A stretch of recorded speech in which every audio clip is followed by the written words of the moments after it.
There's a strange quiet that settles over a house after something breaks that can't be fixed. Not the kind of quiet that comes from being alone. I mean the kind where everything looks the same, but none of it feels familiar anymore. The furniture is still where it always was. The pictures are still hanging on the walls. Even the routines are there if I wanted them. But the meaning behind all of it, that disappeared overnight. For a long time I couldn't even sit in the living room without feeling like I was borrowing someone else's life. That room used to be the center of everything. It was where people gathered, where conversations stretched late into the night, where laughter carried through the house like it belonged there. Now it just feels empty. The strange part is that the memories themselves didn't disappear. If anything, they became sharper. Clearer. Like someone turned up the brightness on moments I used to take for granted. And that's the cruelest part of betrayal. It doesn't just destroy the present. It rewrites the past. I used to think trust was something simple. Something solid. You build it slowly with someone over time, piece by piece, until eventually you stop questioning it. You stop checking. You stop wondering. You just believe. That's how it was for me. The two people I trusted most in my life were always there. In the same rooms. Around the same table. Sharing the same moments. It never occurred to me that the very thing that made me feel safe could also make me blind. Looking back now, I realize the truth didn't arrive in some dramatic way. There wasn't a confrontation. No shouting. No sudden confession. It started with something small. So small that at the time I barely even registered it. Just a moment. A pause that lasted a little longer than it should have. I had walked into the room and both of them stopped talking at the exact same time. Not in a dramatic way. Not like they'd been caught doing anything obvious. Just silence. The kind that drops into a room when someone interrupts a conversation they weren't meant to hear. At the time, I brushed it off. People pause conversations all the time. Maybe they were talking about something personal. Maybe they didn't want to drag me into whatever topic they were discussing. That's what I told myself. Because when you trust someone completely, your mind automatically searches for innocent explanations. You protect the people you care about without even realizing you're doing it. I remember one of them smiled and said something casual. Something like, "We were just talking about work stuff." I nodded. "Got it," I said. And that was the end of it. At least, that's what I believed. But something about that moment stayed with me longer than it should have. Not enough to question it. Just enough to feel slightly off. Like a song playing slightly out of tune in the background. You hear it, but you convince yourself you're imagining things. Life moved on after that. The same routines. The same dinners. The same easy conversations. Nothing about the surface of my life changed. But sometimes, when I think back to the exact moment everything started to crack, that's the memory my mind returns to. Not the day I learned the truth. Not the messages that proved everything. Just that quiet pause in a room full of people I trusted. Because that was the moment, though I didn't understand it yet, when something in my life had already begun to slip away. And I was the only person in that room who didn't know it. If stories about trust, betrayal, and the moments that change everything fascinate you, make sure you subscribe to Cheating Stories with Ray, like the video, and share it with someone who loves real-life relationship stories. Because sometimes the most painful betrayals don't come from strangers. They come from the people we never thought we needed to watch. Before everything fell apart, my life felt steady. Not perfect. No one's life really is. But steady enough that I stopped questioning it. My wife and I had built a routine over the years that felt comfortable. We understood each other in that quiet way couples sometimes do after being together long enough. The kind where you don't have to explain every thought or feeling because the other person already knows where you're coming from. Our home became the place people gathered. Friends would drop by on weekends. Someone would bring food. Someone else would bring drinks. We'd sit around talking about work, sports, random things that didn't matter much but filled the room with noise. Those nights always felt easy. And he was usually there too. At first, he was just another friend in the circle. Someone who showed up now and then, stayed for a few hours, then headed home like everyone else. But over time he became more than that. He was the kind of person who fit into conversations naturally. Easy to talk to. Easy to laugh with. The type who could walk into a room and make everyone feel comfortable within minutes. It didn't take long before he started showing up more often. Sometimes he'd text me earlier in the day. Mind if I swing by later? I'd tell him the same thing every time. Of course. You don't need to ask. And that was true. He didn't feel like a guest. Eventually he became part of the rhythm of the house. If we were grilling outside, he'd be there flipping burgers next to me. If we were watching a game, he'd be on the couch arguing about bad calls like the rest of us. Sometimes he even helped around the house. Fixing something small. Moving furniture. The kind of stuff you appreciate when someone offers without being asked. My wife got along with him too. They joked around the way people do when they've known each other long enough to be comfortable. Nothing about it ever stood out as strange. If anything, it felt like the kind of friendship you hope your partner has with the people in your life. There was trust there. Real trust. I remember thinking more than once how lucky I was that the people closest to me got along so easily. Not everyone has that. Some friendships stay separate from your relationship. Different circles that never really mix. But in our case, everything blended together. It made life simpler. Weekends didn't require planning. If someone dropped by, the door was open. If someone stayed late, no one minded. Sometimes he'd stay long enough that we'd all end up sitting in the kitchen talking about nothing in particular while the rest of the house went quiet. I trusted him. Not in the casual way people say they trust someone. I mean real trust. The kind where you stop paying attention to boundaries because they don't feel necessary anymore. There were days I'd hand him my spare key if I needed him to stop by the house for something. Just lock up when you leave, I'd say. He always did. Looking back now, that might sound careless. But at the time it didn't feel risky at all. He was someone I'd known long enough to believe he would never cross a line. Someone who had been in our home so many times it felt like his presence there was completely normal. My wife never seemed uncomfortable around him either. If anything, she enjoyed having him around. They shared the same kind of dry humor sometimes, the kind that sneaks into conversations unexpectedly. Every now and then they'd laugh about something I hadn't caught right away. What? I'd ask. Nothing, she'd say with a smile. And we'd move on. It never bothered me. That's the strange thing about trust. When you believe in someone completely, you don't analyze every interaction. You don't question small moments. You assume everything is exactly what it looks like. Back then, if someone had told me that one day I would lose both of them at the same time, I probably would have laughed it off. The idea would have sounded ridiculous. Because in my mind, the three of us were part of the same circle. And circles aren't supposed to break from the inside.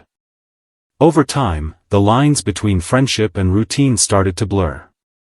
At first it happened gradually, the way most habits do. Someone shows up often enough that you stop noticing how often they're there. That's what it was like with him. There were weeks when I probably saw him more than anyone else outside my own house. Sometimes he'd come by after work. Other times he'd show up on a random afternoon with some excuse about returning something he borrowed. Half the time he didn't even stay long.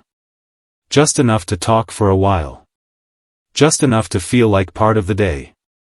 I didn't think much about it because, honestly, I enjoyed having him around. Life has a way of shrinking people's social circles as the years go by. Everyone gets busy. Everyone disappears into their own responsibilities. But he didn't. He was consistent. Reliable. If I needed help moving something heavy, he'd show up without complaint. If I was dealing with something stressful at work, he'd sit with me for hours while we talked it through. Don't overthink it, he'd say sometimes. You'll figure it out. Those conversations meant something to me. It's not easy finding people who stick around long enough to build that kind of trust. Eventually he became someone I leaned on without even realizing it. If my wife and I had a disagreement about something small, I might mention it to him in passing. Nothing serious. Just normal relationship frustrations. He'd shrug it off. Couples argue. That's normal. Sometimes he'd laugh about it. You two will be fine. And I believed him. The strange thing is how natural everything felt at the time. There were no warning alarms going off in my head. No sense that anything was out of place. When someone becomes part of your inner circle, you stop watching them closely. You stop measuring their behavior. You stop imagining that they might have motives you can't see. They become safe. He felt safe. My wife seemed comfortable with him too. If I had to step out for a while, it wasn't unusual for the two of them to stay behind finishing whatever conversation we had started. Sometimes I'd come back and they'd still be talking in the kitchen. Still solving the world's problems? I'd joke. Trying to, he'd say. My wife would just smile and shake her head. Nothing about those moments ever felt wrong. In fact, I used to think it was a good sign. It meant the people in my life got along. There were evenings when the three of us sat together for hours, drifting between conversations about work, movies, random memories from years ago. The kind of nights where time moves slower because no one feels the need to rush home. Those moments built something stronger than casual friendship. They built familiarity. And familiarity creates a dangerous kind of confidence. You begin to believe that the people around you would never do anything to harm you. Not because you've tested that belief, but because it feels impossible to imagine otherwise. Looking back now, I realize that trust can turn into something else if you're not careful. It can become a blind spot. You start explaining away things that don't quite make sense. You stop questioning small behaviors. You give people the benefit of the doubt automatically, because your history with them feels stronger than any suspicion. At the time, I thought I was lucky. Lucky to have a marriage that felt stable. Lucky to have a friend who felt like family. I didn't realize that the very thing making me feel secure was also making it easier for something else to grow right in front of me. And I never once considered that the people I trusted most might be sharing something I couldn't see. If you had asked me back then when things started to feel different, I probably wouldn't have had an answer. That's the thing about doubt. It rarely arrives all at once. It seeps in quietly, through moments that seem too small to matter. At first it was just little things. Small pauses in conversation that felt slightly awkward. Not dramatic, just long enough to notice if you happened to be paying attention. Like when I'd walk into the kitchen and both of them would suddenly shift topics. Not in a suspicious way. More like the natural pause people make when someone new joins a conversation. Still, something about it lingered. Sorry, one of them would say casually. We were just talking about something boring. Work stuff, the other might add. I never pushed further. Why would I? Friends talk. People have private conversations all the time. But those little pauses started happening more often. Another thing I began noticing was the way they sometimes shared jokes I didn't quite understand. It wasn't anything obvious. Just quick glances or quiet laughter that passed between them before the conversation moved on. Guess you had to be there, my wife would say with a shrug if I asked. And I believed that. Inside jokes happen naturally between people who spend time together. At least that's what I told myself. Still, there were moments where something felt slightly off. Nothing I could explain clearly. Just a subtle change in the atmosphere of the room. Like when someone is speaking a different language just quietly enough that you can't quite hear the words. One evening stands out when I think back now. The three of us were sitting in the living room after dinner. The conversation had been easy, the way it usually was. Then my phone rang. It was work. I stepped outside to take the call. It lasted maybe 10 minutes. When I came back inside, the room felt strangely quiet. Not empty. Just quiet. They were both sitting where I had left them, but the conversation had stopped completely. For a second neither of them said anything. Then he cleared his throat and said, "Everything okay?" "Yeah," I said. "Just something minor." My wife nodded but didn't add much. The moment passed quickly. Within a few minutes we were talking about something else entirely. If someone asked me now what they had been discussing before I walked back in, I wouldn't have the faintest idea. And at the time, I didn't care enough to wonder. But my mind held on to the feeling. Not the moment itself. Just the feeling. Like a faint pressure somewhere in the back of my thoughts. It's strange how the brain works when you trust someone deeply. Even when something doesn't sit right, you don't immediately assume the worst. You assume there's a reasonable explanation you just haven't thought of yet. Maybe they were talking about something personal. Maybe it was a private problem that didn't involve me. Maybe I was simply overthinking something harmless. That's the conclusion I reached every single time. And life kept moving. The same gatherings. The same easy conversations. The same comfortable routines. Nothing on the surface had changed. If anything, our friendship felt stronger than ever. Which is why I ignored the quiet voice in the back of my mind telling me something didn't feel quite right. Not because I was naive. But because the alternative was too absurd to consider. I trusted both of them. Completely. And when trust reaches that level, suspicion starts to feel like the real betrayal. So I pushed those thoughts away. Every time. Even though somewhere deep down, a part of me had already started noticing things I wasn't ready to understand yet. The truth didn't explode into my life. It slipped in quietly. So quietly that at first I didn't even understand what I was looking at. It happened on a normal day. Nothing dramatic about it. No tension in the air, no warning that anything important was about to happen. I was home alone. I remember that much clearly because the house was unusually quiet. The kind of quiet that makes small sounds stand out more than they should. I wasn't searching for anything. That part matters. People sometimes imagine betrayal being uncovered through suspicion or investigation. Like the person who discovers it was already looking for proof. That wasn't me. I had no reason to. I was just moving through the day, doing ordinary things, when I noticed something that didn't belong where it was. At first it barely caught my attention. Just a device left behind. Unlocked. The screen lit up with a notification before I even touched it. A message preview appeared. For a moment I assumed it was meant for someone else. Something harmless. A work conversation maybe. But the words didn't read like work.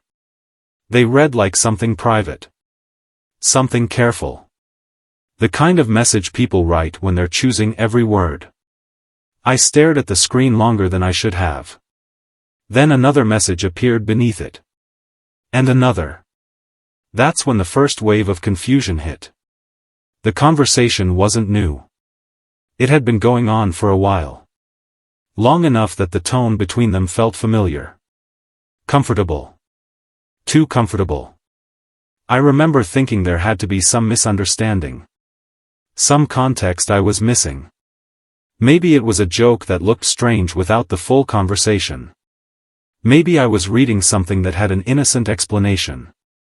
That's what I kept telling myself as I opened the message thread. For a few seconds I couldn't even process what I was seeing. My brain kept trying to reorganize the words into something that made sense. But the more I read, the harder that became. The messages weren't explicit. They didn't need to be. You could hear the closeness between them in the way they wrote to each other. Apologies that didn't explain what they were apologizing for. Lines about wishing things were easier. Short responses filled with hesitation. At one point one of them had written something like, "I feel terrible about this." The reply came a minute later. "I know. Me too." And then another line. "But I can't pretend it isn't real." That was the moment something inside my chest dropped. Not dramatically. Just a slow, heavy realization. Because suddenly the messages started connecting to memories. All those little moments I had brushed aside over the past months began lining up in my mind like pieces of a puzzle I never meant to solve. The pauses in conversation. The inside jokes. The silence when I entered a room. I kept scrolling. Part of me didn't want to. Another part couldn't stop. There were messages talking about how difficult things had become. How they felt guilty. How they needed to be careful. Careful about me. That part hit the hardest. Not the admission that something was happening between them. But the fact that my name appeared in the conversation like an obstacle they were trying to navigate around. A problem to manage. I don't know how long I sat there reading. Minutes, maybe. Maybe longer. Time felt strange in that moment. Everything I thought I understood about my life was slowly rearranging itself into something else. Something darker. Something that had been happening right in front of me while I stood there believing I was surrounded by people who would never hurt me. When I finally put the device down, the room felt different. The same furniture. The same walls. The same quiet house. But the life I thought existed inside it had already collapsed. And the worst part was realizing the truth hadn't just appeared that day. It had probably been there all along. I had just never looked closely enough to see it. I wish I could say I handled the discovery calmly. That I sat down, thought everything through, and approached it logically. That's not what happened. The first thing I felt wasn't anger. It was disbelief. I kept rereading the messages in my head, trying to convince myself I had misunderstood something. Maybe the tone meant something different than what it looked like. Maybe there was context I didn't know. But the more I replayed the words, the less room there was for doubt. They knew what they were doing. And they knew they were hiding it from me. For a while I just sat there in silence. I remember staring at the floor, trying to slow down my breathing, because everything in my chest felt tight. Like the air had become heavier somehow. Eventually they came home. Both of them, not at the same time, but close enough that it felt like some strange coincidence. When my wife walked in, she greeted me the same way she always did. "Hey," she said casually, setting her things down. I watched her for a moment longer than usual. Just trying to understand how someone could walk into the room like everything was normal. "You okay?" she asked. "Yeah," I said. That was the first lie. Not long after, he arrived too. He knocked once before letting himself in, the way he always did. "Hey," he said, stepping inside like he had done 100 times before. And suddenly the room felt smaller. For a few minutes we all acted like nothing was wrong. Small talk. Random comments about the day. The same kind of conversation we'd had countless times before. Except now every word sounded different. I kept hearing the messages in the back of my mind while they spoke. Eventually I couldn't hold it in anymore. I said something simple. I saw the messages. The silence that followed was heavier than anything I had felt earlier that day. Neither of them spoke right away. They didn't deny it either. That's what told me everything I needed to know. My wife looked down at the table. He leaned back slightly in his chair like he had just been hit with something he had expected but hoped wouldn't come. For a moment I waited for someone to explain. No one did. Finally he muttered something under his breath. It wasn't supposed to happen like this. I remember laughing once when he said that. Not because it was funny. But because it was such a strange thing to hear after everything I had just read. Like what? I asked. Like I wasn't supposed to find out? Neither of them answered. The conversation that followed wasn't dramatic. There was no shouting. No one stormed out of the house. If anything, it was worse than that. It was quiet. Full of half-answers and long pauses. My wife said things like, "I didn't plan for this." He said things like, "We never meant to hurt you." But every explanation sounded empty. Because the truth was simple. They had known what they were doing the entire time. They had just hoped I would never see it. At some point he stood up and said he should probably leave. No one stopped him. The door closed behind him the same way it had closed hundreds of times before. Except this time it sounded final. My wife and I sat across from each other in the quiet house that used to feel like home. And for the first time since I met both of them, I realized I had just lost two of the most important people in my life at the exact same moment. Not because they left that night. But because the trust that held everything together had already been broken long before I knew it. Time does something strange after a betrayal like that. At first it feels frozen. Every day drags, every thought circles the same questions. You replay conversations, memories, little details you used to ignore. Your mind keeps trying to locate the exact point where everything went wrong. For a while, that was all I did. I went over the past again and again, like if I studied it closely enough, I might find the moment I could have changed things.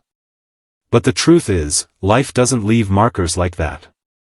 It's only later, when enough time has passed, that certain things start making more sense. Not in a way that makes them hurt less. Just in a way that makes them clearer.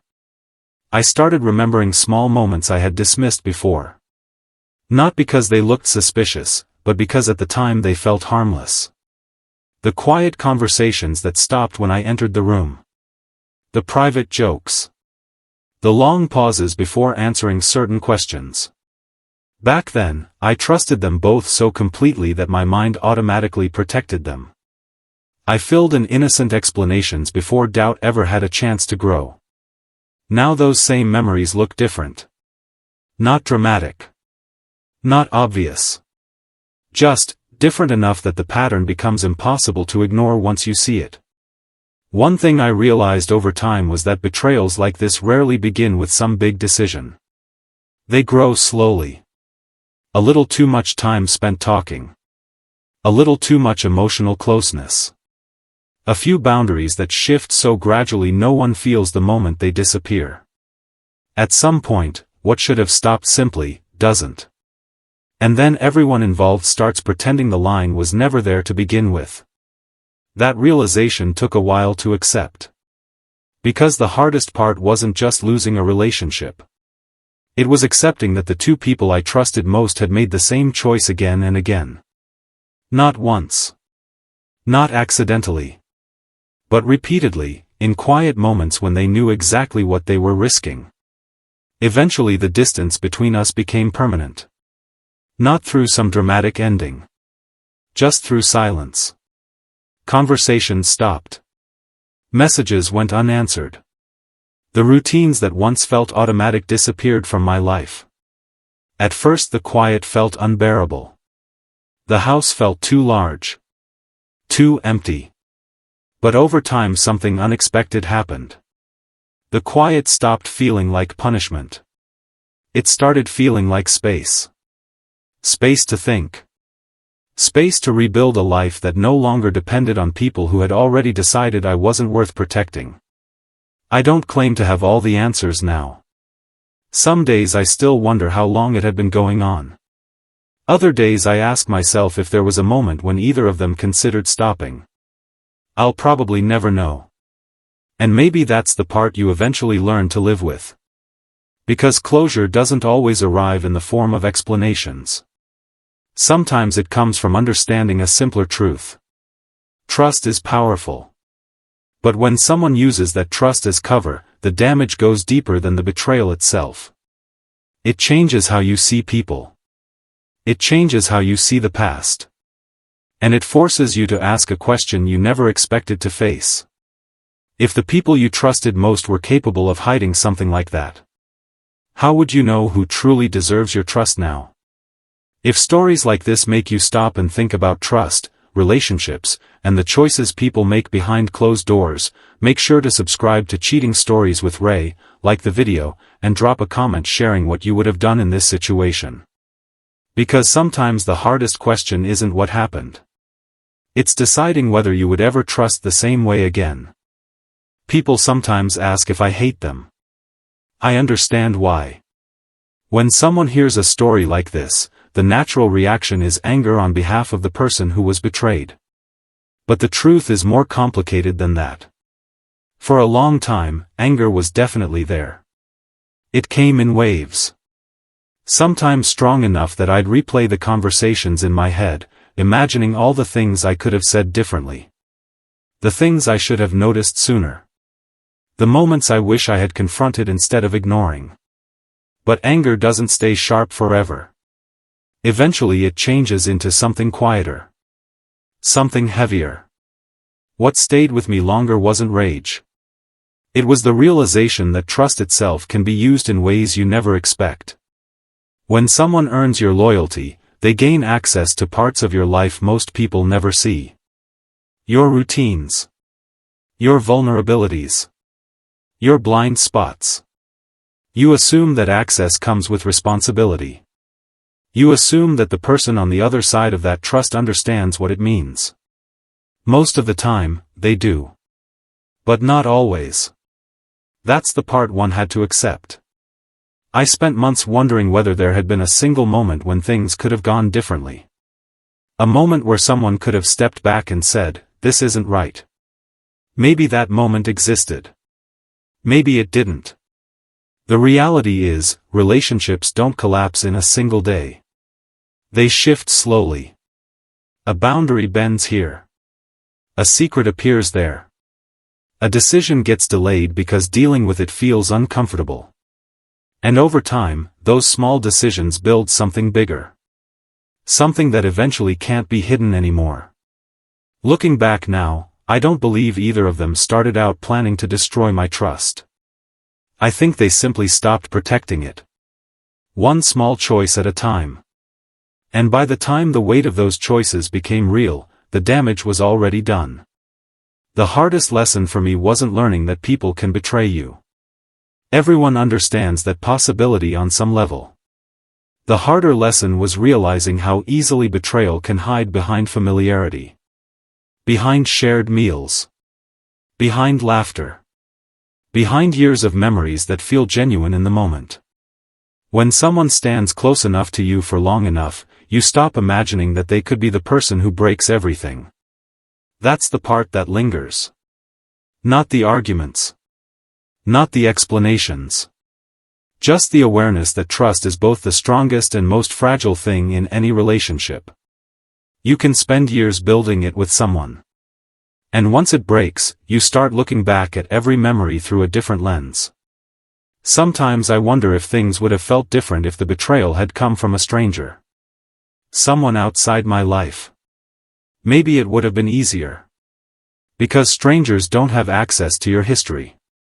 They don't have access to the trust you built over years of shared moments. But when betrayal comes from inside your circle, it changes something deeper. It forces you to rethink the meaning of loyalty itself.